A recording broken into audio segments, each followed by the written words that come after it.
Inmediatamente después de mi arresto fui interrogado varias veces, pero se trataba de interrogatorios de identificación que no duraron largo tiempo. La primera vez el asunto pareció no interesar a nadie en la comisaría. Por el contrario, 8 días después el juez de instrucción me miró con curiosidad, pero me preguntó, para empezar, solamente mi nombre y dirección, mi profesión, la fecha y el lugar de nacimiento. Luego quiso saber si había elegido abogado. Reconocí que no, y simplemente por saber, le pregunté si era absolutamente necesario tener uno. ¿Por qué?, dijo. Le contesté que encontraba el asunto muy simple. Sonrió y dijo: es una opinión. Sin embargo, ahí está la ley. Si no elige usted un abogado, nosotros designaremos uno de oficio.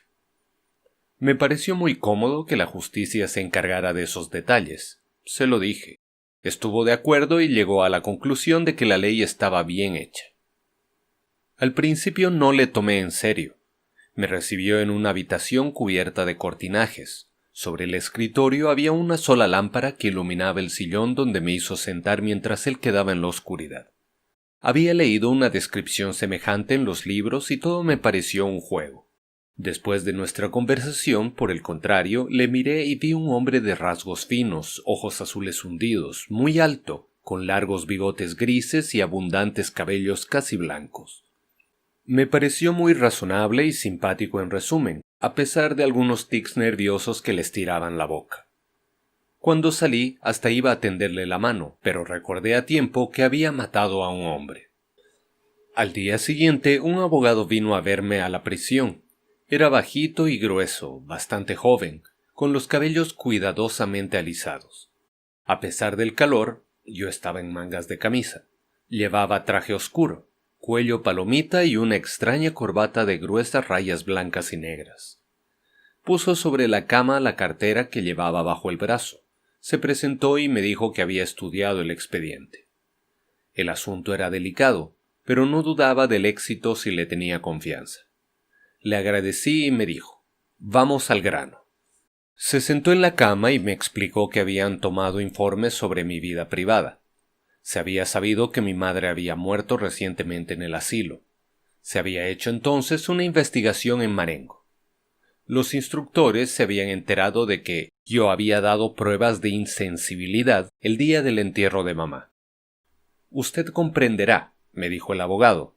Me molesta un poco tener que preguntarle esto, pero es muy importante. Si no encuentro alguna propuesta, será un sólido argumento para la acusación. Quería que le ayudara. Me preguntó si había sentido pena aquel día. Esta pregunta me sorprendió mucho y me parecía que me habría sentido muy molesto si yo hubiera tenido que formularla. Sin embargo, respondí que había perdido un poco la costumbre de interrogarme y que me era difícil informarle. Sin duda quería mucho a mamá, pero eso no quería decir nada.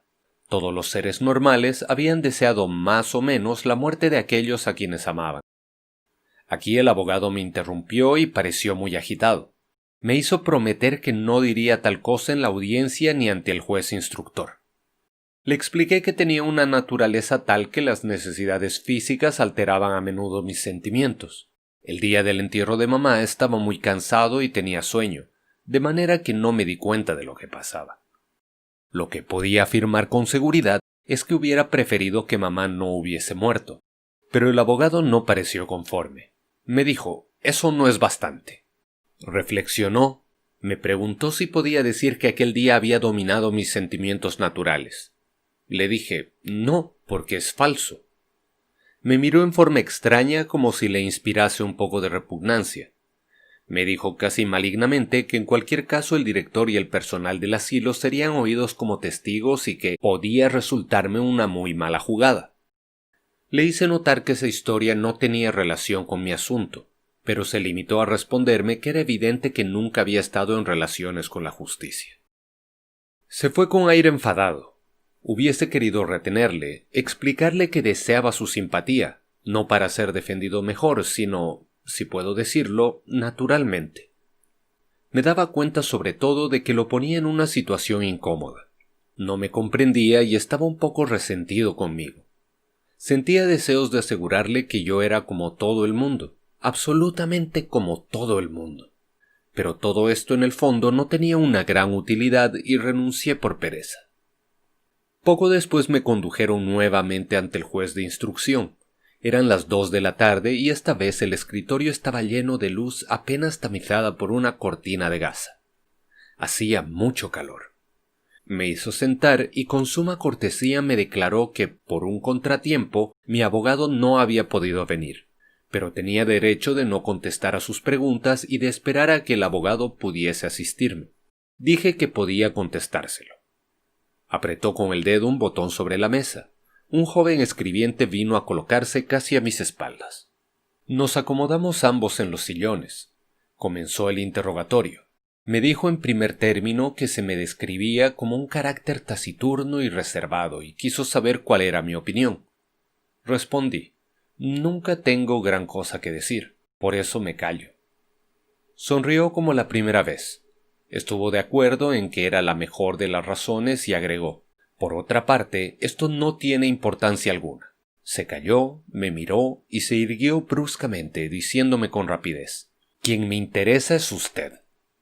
No comprendí bien qué quería decir con eso y no contesté nada. Hay cosas, agregó, que no entiendo en su acto. Estoy seguro de que usted me ayudará a comprenderlas. Dije que todo era muy simple. Me apremió para que describiese el día. Le relaté lo que ya le había contado, resumido para él: Raimundo, la playa, el baño, la reyerta, otra vez la playa, el pequeño manantial, el sol y los 5 disparos de revólver. A cada frase decía: bien, bien. Cuando llegué al cuerpo tendido, aprobó diciendo: bueno. Me sentía cansado de tener que repetir la misma historia y me parecía que nunca había hablado tanto. Después de un silencio se levantó y me dijo que quería ayudarme, que yo le interesaba y que, con la ayuda de Dios, haría algo por mí. Pero antes quería hacerme aún algunas preguntas. Sin transición, me preguntó si quería a mamá. Dije sí, como todo el mundo.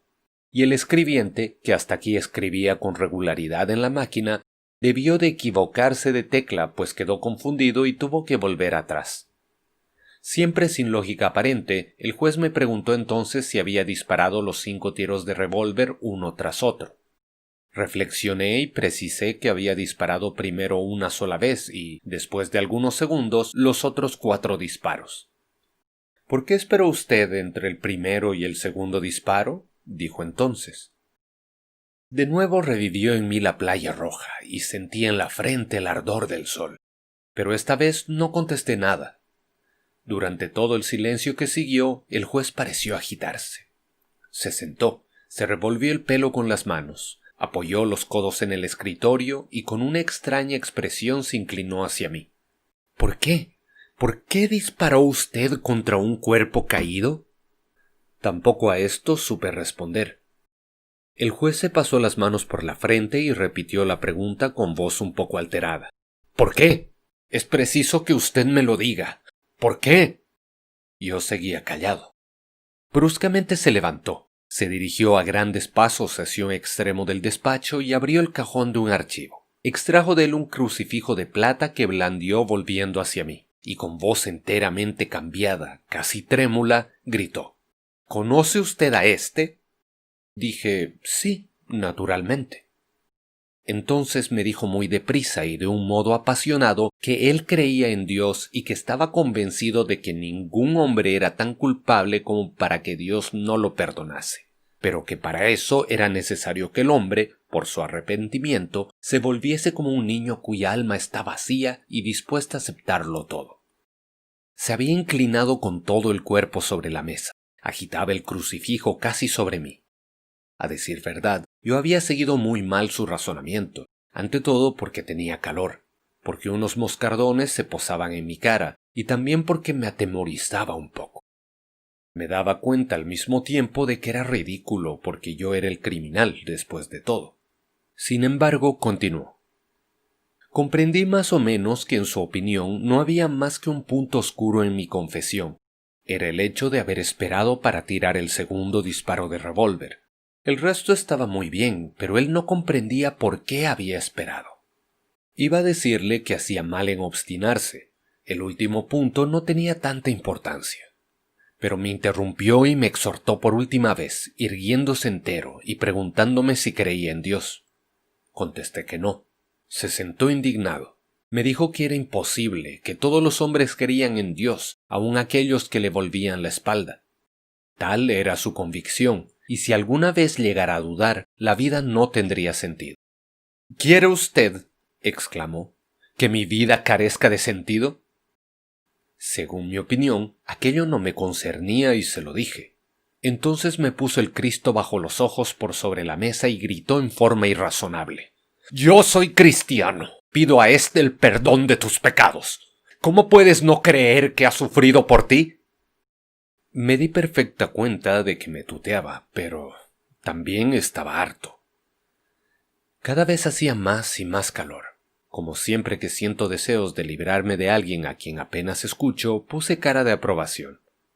Con gran sorpresa mía, exclamó triunfante: «¿Ves? ¿Ves?», decía. «¿No es cierto que crees y que vas a confiarte en él?». Evidentemente dije no, una vez más. Se dejó caer en el sillón. Parecía muy fatigado. Quedó un momento silencioso mientras la máquina, que no había cesado de seguir el diálogo, prolongaba todavía las últimas frases. Enseguida me miró atentamente y con un poco de tristeza. Murmuró: «Nunca he visto un alma tan endurecida como la suya. Los criminales que han comparecido delante de mí han llorado siempre ante esta imagen del dolor».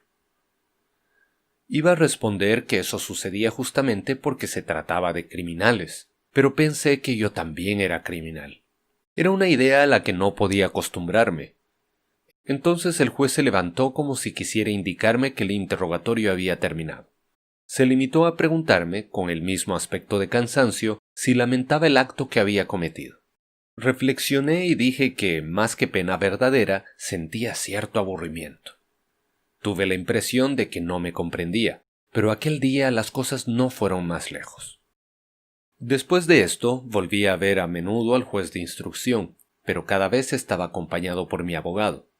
Se limitaba a hacerme precisar ciertos puntos de las declaraciones precedentes, o el juez discutía los cargos con el abogado. Pero, en verdad, no se ocupaban nunca de mí en esos momentos. Sin embargo, poco a poco cambió el tono de los interrogatorios. Parecía que el juez no se interesaba más por mí y que había archivado el caso, en cierto modo.